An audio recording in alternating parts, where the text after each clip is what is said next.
Welcome to Below the Line, where we talk about working in Hollywood from the crew perspective. My name is Skid. I was an assistant director in Hollywood for the better part of 8 years, and now I'm not. Today, we're talking about Counterpart, a TV series that aired on Starz for 2 seasons of 10 episodes each. The first season aired in 2017 and the second, 2018.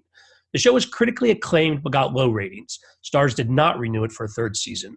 For what it's worth, at Rotten Tomatoes, the show earned a tomato meter score of 100%. And the critics' consensus for the first season reads, tense and gripping, Counterpart is an absorbing thrill fest led by J.K. Simmons' multifaceted dual lead performance. Normally here on Below the Line, we don't care what the critics thought. But this is a show that if you haven't seen it, I'd encourage you to go find. Personally, I added Starz to my cable package just so I could watch it. Oddly, the show is no longer available for viewing via the Starz app, but you can rent or buy it through numerous streaming platforms, or if you're an old school Netflix subscriber like myself, you can add it to your DVD queue.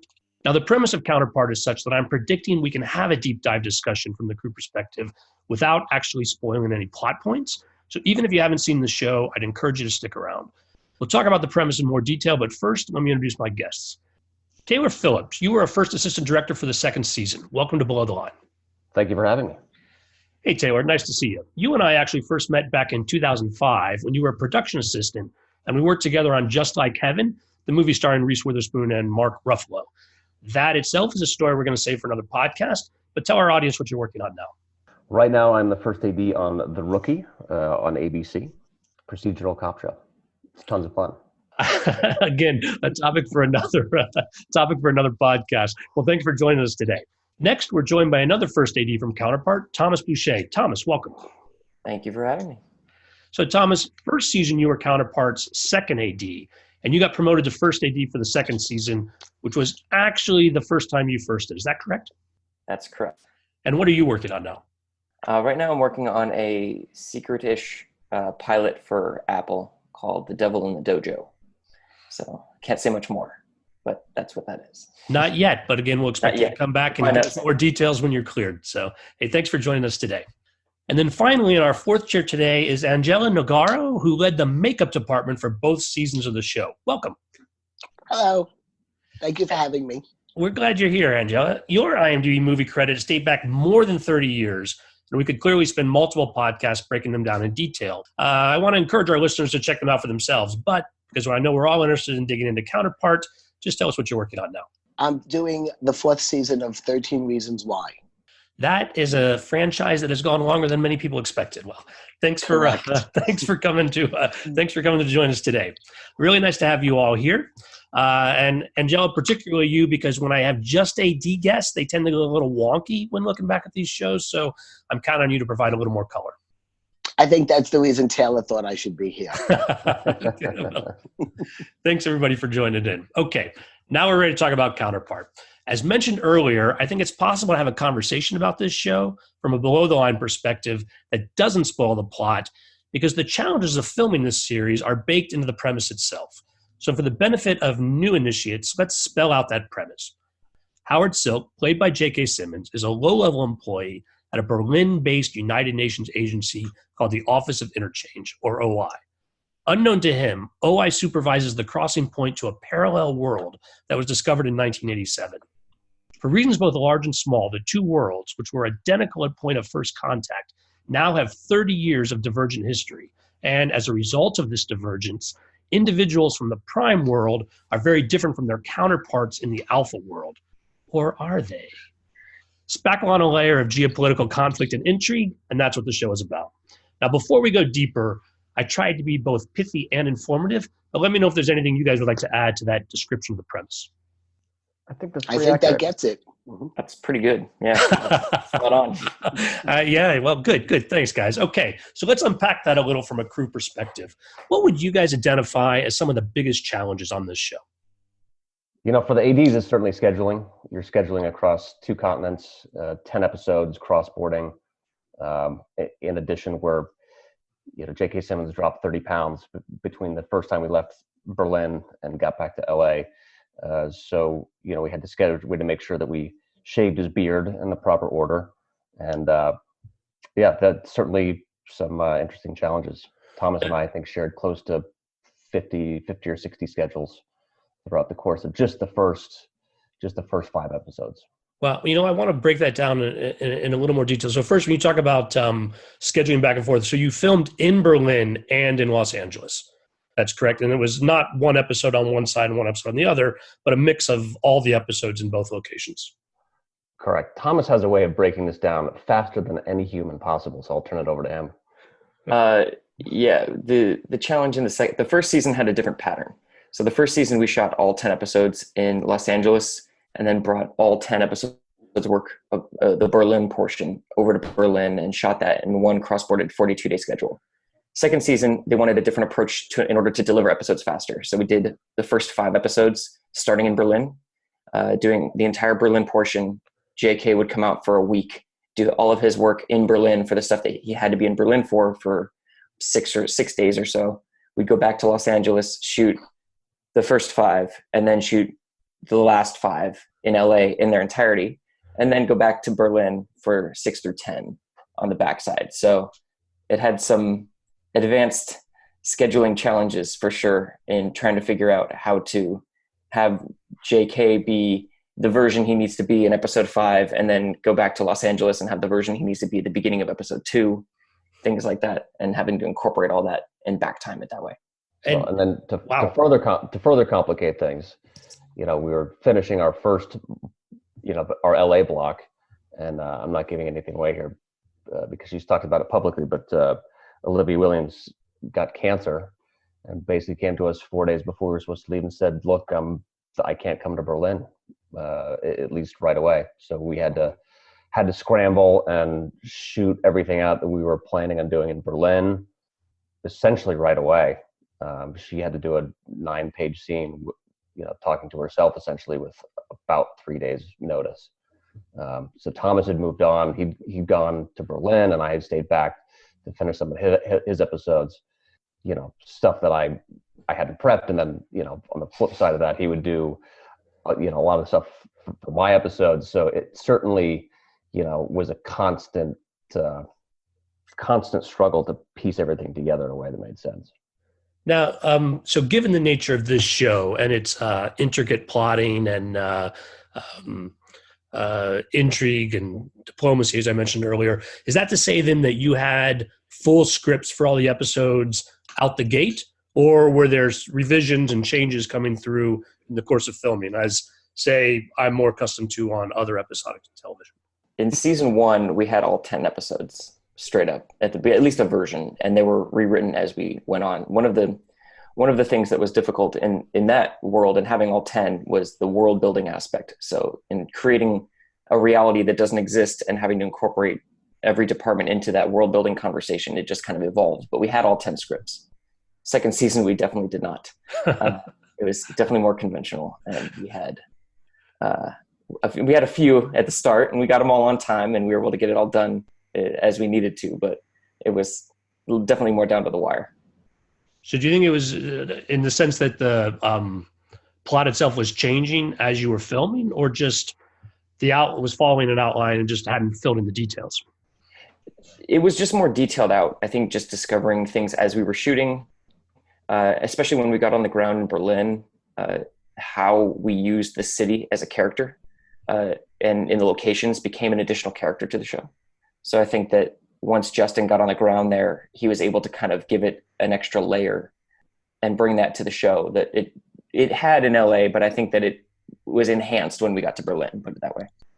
Well, you talked about Berlin as a character. And Joe, I want to bring you into this conversation as well. You also traveled, I'm presuming, back and forth with the crew.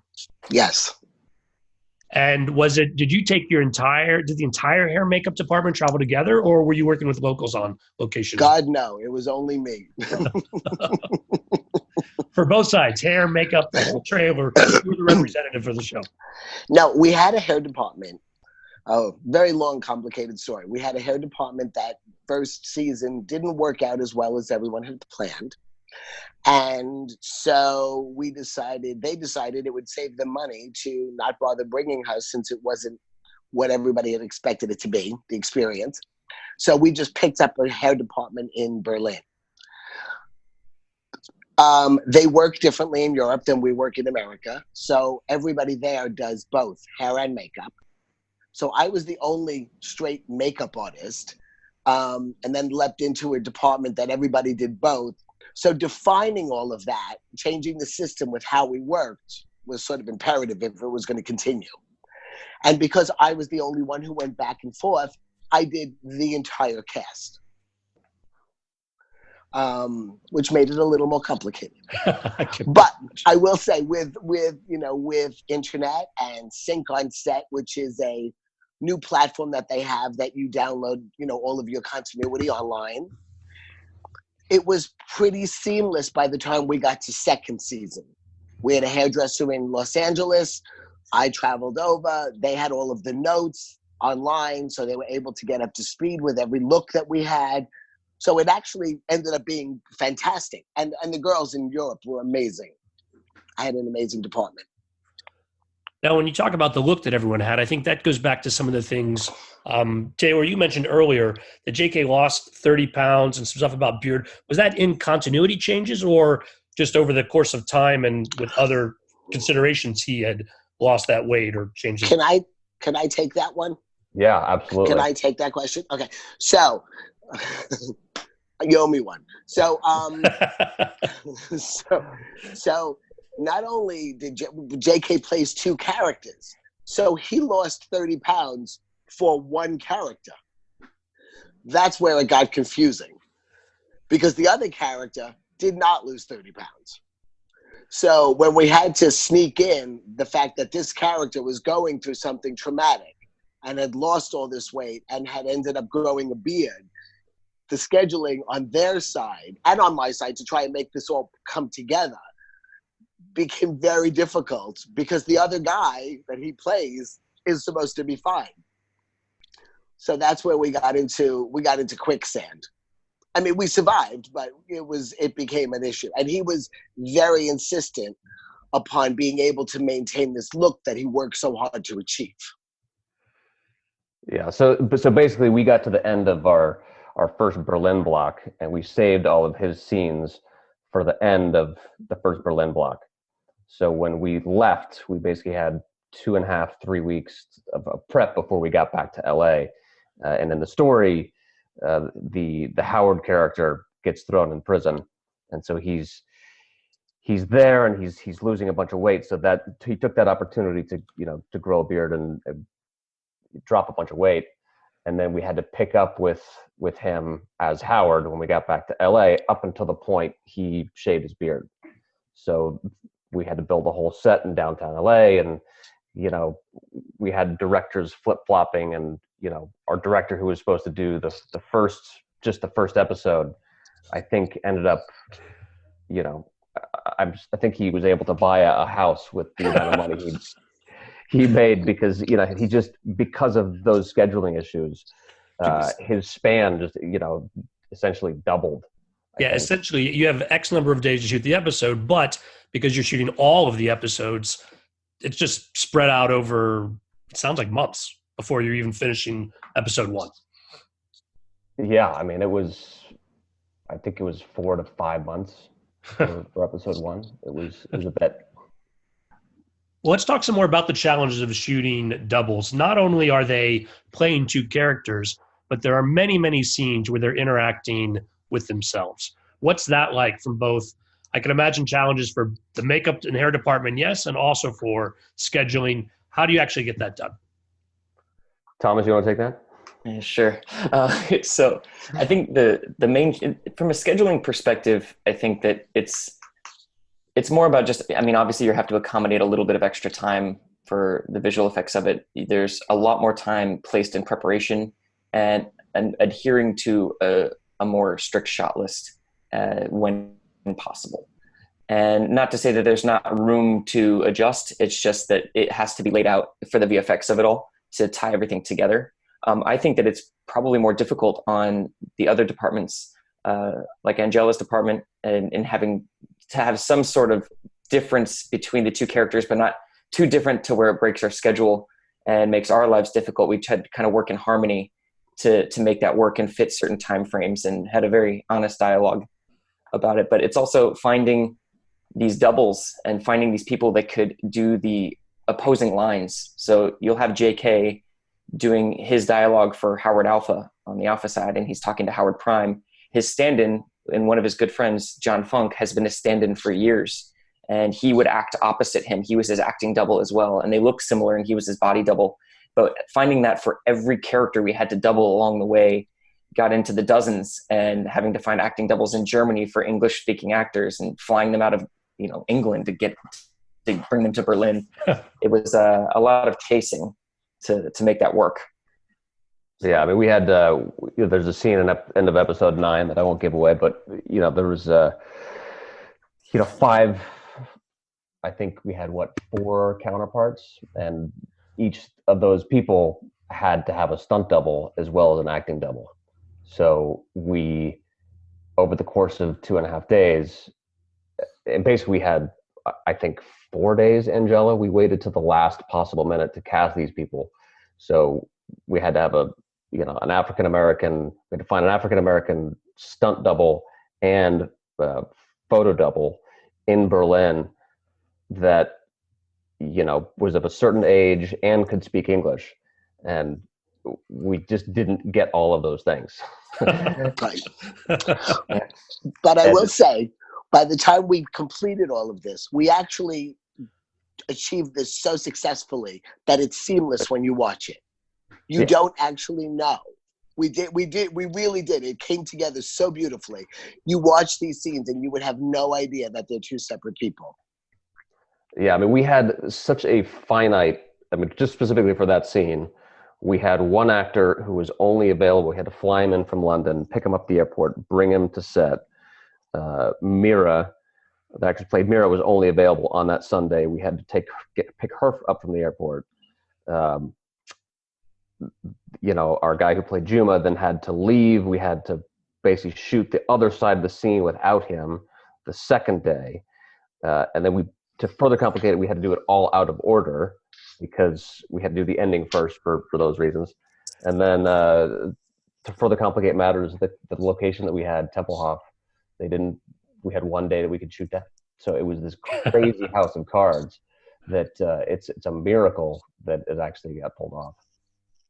Yeah, we decided to add challenges as we got through the course of the second season. I think we got bored with the traditional counterpart scene.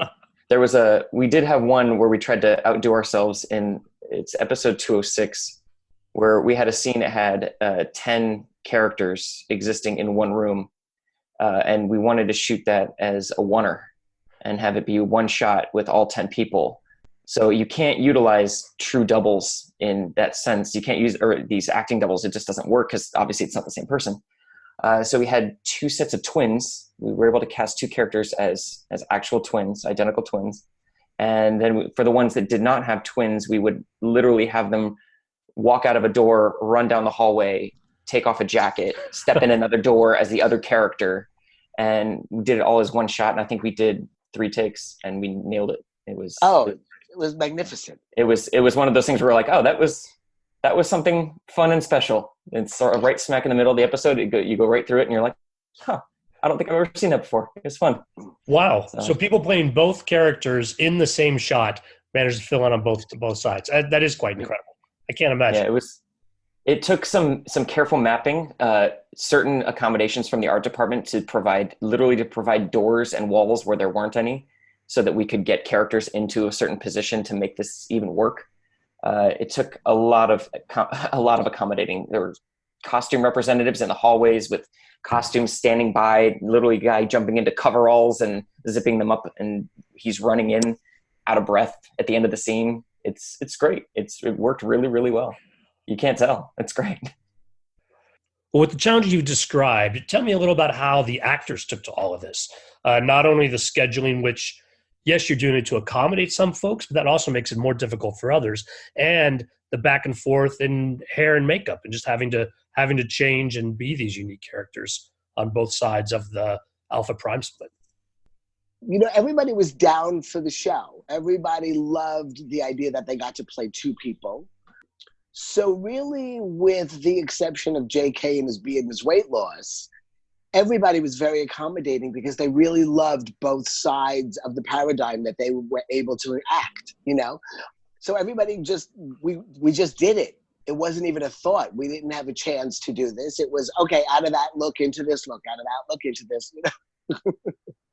And like I said, I did everybody. So Ange was always in a van going back and forth.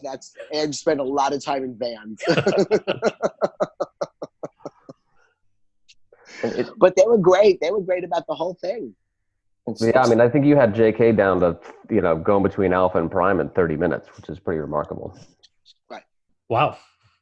That's true. And Justin Marks, the creator of the show, he did a great job of looping everybody in as to what the show was when they signed on. He would sit down with whoever this actor was and who had to double themselves and explain to them the point and what he was looking for out of that. And then, Taylor and I would kind of have to explain to them how it works from a practical standpoint on the day when we're shooting, just because it's so different and atypical. So it was interesting. And what about the crew? How did they take to it as a team? It was Which interesting. Which we had many. Yeah.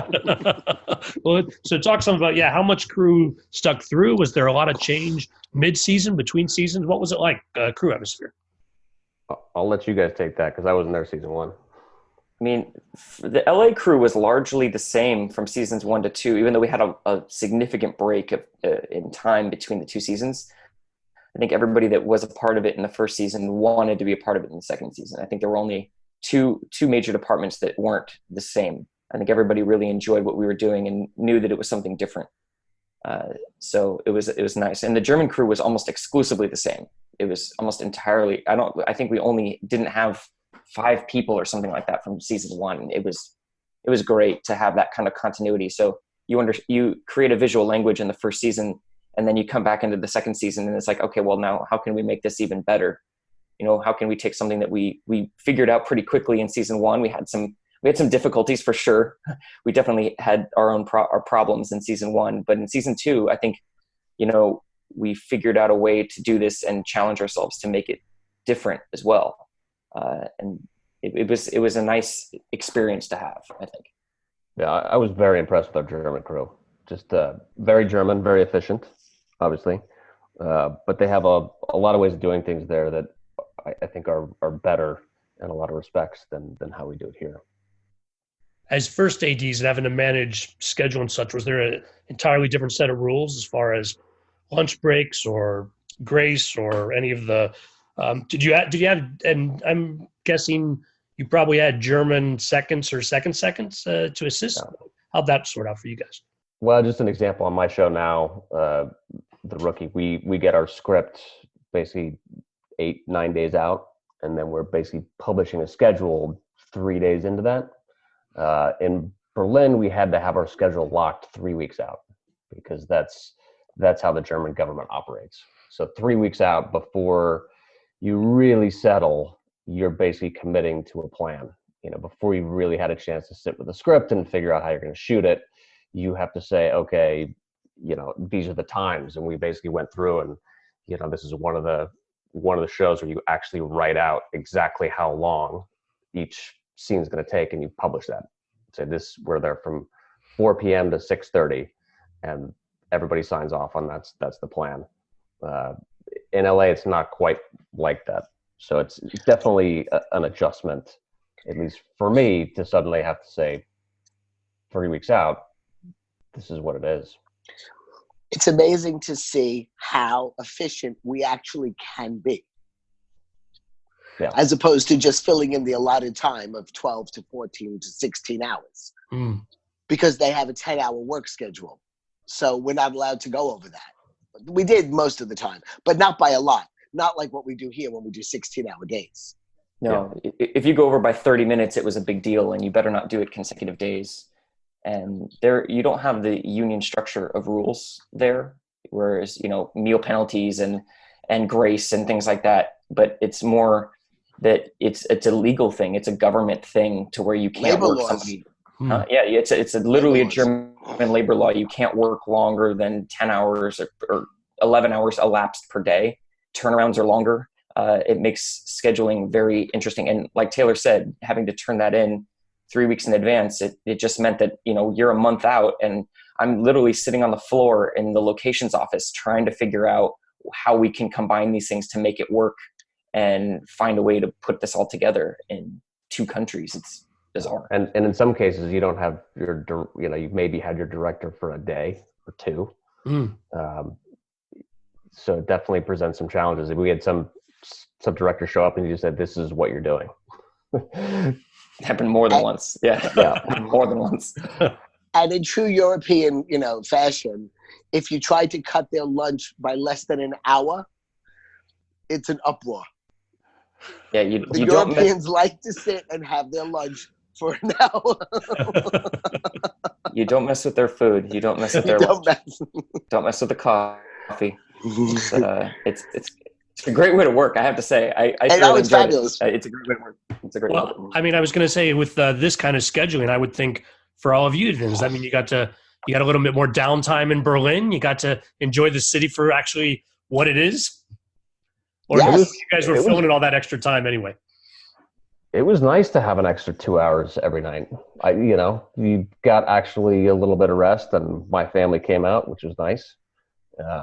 In the wintertime, it was still really cold, so there was not a lot of outside time. But yeah, I love 10-hour days. Yeah, I've never been more rested on a show than I was on this. It was great. But when you work, and then when you go home, there's a quality of life that I miss when you do a show here, and it's back to 12, 14 hours. It's just driving back and forth 3 hours in traffic in Los Angeles. It gets tiresome. So it was nice to have that little treat. You would actually sit on set, Robert, and make plans going, where should we go for dinner? Now, I don't know. I'm sure that in the time that you spent in this business, you never had that opportunity to look at your coworkers and go, where should we go? Let's go have something to eat. It was that kind of thing. We were actually able to do that. And how long you said the first season you shot Los Angeles first and then went to Berlin. But the second season you had 2 Berlin segments, the beginning and at the end. Am I breaking that down correctly? Yeah, that's correct. Yeah. And so how long were the Berlin segments second season? How many weeks? About 12 weeks. About 12 weeks on either side. I think we were in Berlin 3 months twice, and about 14 weeks in LA, something like that, with prep and shoot, maybe a little less. Where were your stages in Los Angeles? It was LA Center Studios, downtown LA. And for both seasons, did they just hold the stages, or that's some breakdown set back up? I imagine that's a pretty small studio, if I remember correctly. They had, by the nature of how some of the sets were built, they had to hold them. You couldn't tear down things like the crossing. It couldn't be rebuilt if it was torn down. It was then destroyed and rebuilt from scratch. So just by the amount of plaster work and things like that. So it was because of that, and we knew we needed it the second season. It was a money save to just leave it up. It was cheaper to hold the stages. So fun side note, Skid. We shot on the same stage as the hospital set for Just Like Heaven. It was the same set that caught on fire that day. Again, a story for another podcast, but little deja vu for you, huh? Being back there. Yeah, it was nice. I think I've only spent 3 years of my life total at LA Center Studios. Do they do Do they do punch cards now there? That every visit you get if you go 10 times, you get a free one. You know what? I was just there 2 weeks ago, and started to go through it, and I think I got up to 14 different projects at that one spot. So, jeez. Well, let's turn our attention to the grimmer news of cancellation. Did you guys know while you were filming that the second season was going to be the last, or did that come up later? It was definitely a surprise for all of us. Yes, we were all anticipating and hoping to be going back to do a third season. Absolutely. And so it came down after the season, after you guys had finished filming, that's when the notice came down that there wouldn't be a third. Yeah, season 2 was already airing and was, I think, almost completely aired when we found out that it wasn't coming back. I think the big surprise that I just found out was that last week or 2 weeks ago, there was an article published that Starz was trying to skew to a female audience. And that was the reason that we weren't picked up. As a female, I kind of find that offensive. Because basically what they're saying is that the only thing we watch is Hallmark. and that we're watching a show that really is complex and complicated, we're not able to follow along as a female. Yeah, it does seem like Starz is going the direction of, the Outlander Hallmark model. channel. And Hallmark and, princess dramas. Yeah, and little did they know that 4 out of 7 writers on the show in the second season were female. 50% of our directors were female. Like, there was a major female presence on the show and getting it created. It was created by female minds. And to say that the show is too male it's crazy. Yeah, it's crazy. That's an interesting if they're trying to change their direction. But do you think the show, with the ratings as they were, was probably vulnerable to cancellation either way? Or, I don't know, sometimes these shows with small numbers, I think of like Crazy Ex-Girlfriend for CW, they kept it up because it got prestige. And this show certainly had a lot of prestigious credibility. They didn't know what to do with it. That was really the problem. Starz didn't know exactly, which is the reason you really never heard about a marketing campaign. They really were clueless as to where and how to put this show out. Yeah, we had no idea. Season 2, I only found out it was coming out because I got invited to the cast and crew party. And season 1, I was on every billboard. It was, at the NBA playoffs. It was a big deal. And then, the critics loved it. It was a big hit, so I think everybody assumed that it was going to run for a long time. Typical show, you're pretty nervous and you're thinking, we'll see if it comes back. But, at least when we were finishing, we sort of thought it was a foregone conclusion. It's very funny to be on a show that is critically acclaimed, 100% on Rotten Tomatoes, and is basically everybody that likes it loves it. Everybody that watches it loves it. And then to have it go away just because they don't know how to market it and what to do with it. It's hard to get people to watch a show when you don't tell anybody that it's on. So it was interesting. Now, do you guys think that there's any possibility of it getting picked up by another network? That's it has happened to other shows. The Expanse being the example, of course, that people quote most often. This one has run its course. Yeah. I think they came back and they actually tried a couple of different models to try and get it picked up, but some of the networks that wanted too much of our executive producer, and he's got other things in the pot. And they didn't go out of their way, not knowing what was going to happen, to sign everybody's contracts. So without that, there was no hold on all of the actors, and they were all then free to pick up other shows. So maybe just an animated series, then someone can draw. There was certainly just a lot of stories still to be explored, quite frankly, which is disappointing that it's not coming back. A lot of heart and soul, and I was only there for one season, but, certainly when we were there, we all felt like we were part of something special, and, that we were building to something bigger. And, the actors as well. I mean, it's working with Harry Lloyd on Legion after, through the process of it slowly, watching it slowly slip away. And it was heartbreaking. Yeah, it was one of those shows where when you're making it and everybody's on board for the same cause, and you really do feel like a family in a way, and you can see that you're doing something special that is a story worth telling. And it was very sad for all of us when it didn't come back. Part of that also is that we forged such amazing friendships in our time in Germany that, nobody wanted to give up their European vacations. Nice to maybe next year you can be breaking into 3 segments. You can just go to Germany every other episode and back and forth. So revisiting that, how large was the traveling crew between Los Angeles and Berlin? There were like 5 of us. Yeah, That's it. Oh, that's it. Yeah. Less than 10 all in. Yeah. Yeah, the scripty, 3 ADs, Angela. Yeah. The writers. Not a lot. And the writers. Visual effects. But Camera, your cinematographer or your camera operators? Our DP actually was German, but, living in LA. So that worked out great. And then we ended up bringing a pretty remarkable Steadicam operator from, he was Dutch, who started Denmark. in Germany or Denmark. And then we brought him to LA, which was great. Yeah, if anybody created the visual language of the show from a below the line perspective, it's Karsten Jacobson, the camera operator. He is the most brilliant Steadicam operator I've ever worked with. He sees things that I don't think anybody else can see before it happens. It's remarkable to watch him work. He has some very incredible videos on YouTube that are worth watching. Yeah, we call him the Techno Viking, was his nickname. But yeah, certainly, after working with Karsten, every Steadicam operator I work with is just disappointing. There are levels to which they can aspire, Taylor, as far as your other Steadicam operators. Correct. Well, any other shout-outs, folks, of stories, particular stories you remember? We don't want to go into spoilers necessarily on specific scenes, but you talked about some of the challenges with doubles. Were there any other scenes that really stick in your mind as unique, or whether difficult or fun?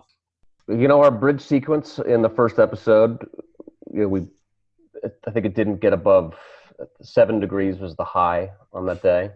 It was a full day. We only had one Sunday where we could close down the bridge.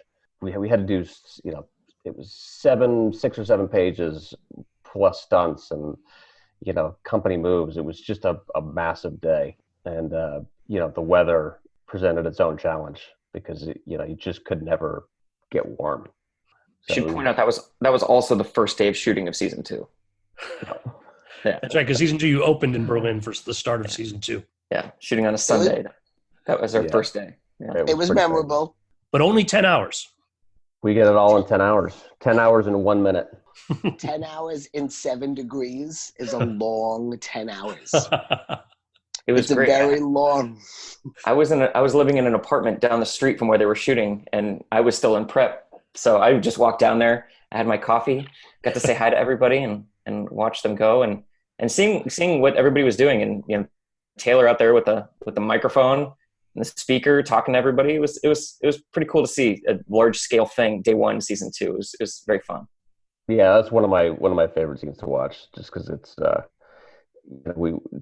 in order to get that done, we took 20 cars to an airfield out on a Saturday and rehearsed it for 7-8 hours, so that when we actually got to the bridge, we were able to do it seamlessly. So we did a lot of stunt rehearsals for the show, and I think those rehearsals were definitely the difference in doing something that maybe would have been okay to making it great. We did a pretty amazing oneer, and I think it was episode 4. Baldwin, we did this fight scene, and guy gets stabbed in the neck, and he's just sort of slowly bleeding out as Baldwin is fighting everybody and causing carnage behind him, and stuff like that was unique. It was fun to do. It was a pleasure to have the time to really work it out, and not just having to throw everything together and have 3 hours to try to make something work. We actually had a fair amount of planning. We had a lot of support. I think every time we ever wanted to do a rehearsal, whether it be a counterpart scene with the acting doubles or a stunt rehearsal, we always had the support of all of our producers, and anything we wanted to do and try to make this happen. They were always very supportive. And I think that Taylor and I got a little spoiled there, just because it's to always be like, okay, go do what you need to do was always a nice feeling to have they have your back. Well, guys, this has been great. I'm sad this show isn't coming back for another season, as are many folks. But thank you guys very much for joining today and helping us capture some of the behind-the-scenes effort. Well, thank you for having us. Thank you. Listeners, I'd love to hear what you thought of the episode. You can send email to skid, S-K-I-D, at belowtheline.oneword.biz. That's B-I-Z.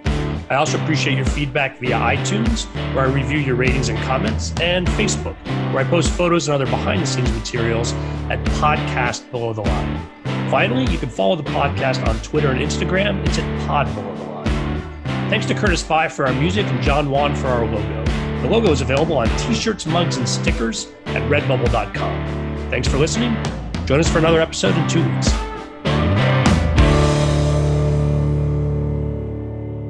Just my thoughts on this one was to actually encourage more people to go see it, quite frankly. They should go see it. No, the only thing that's different that is spoilery is that there was that whole period episode. Yeah, I hadn't seen the final episode till last night. And, and yeah,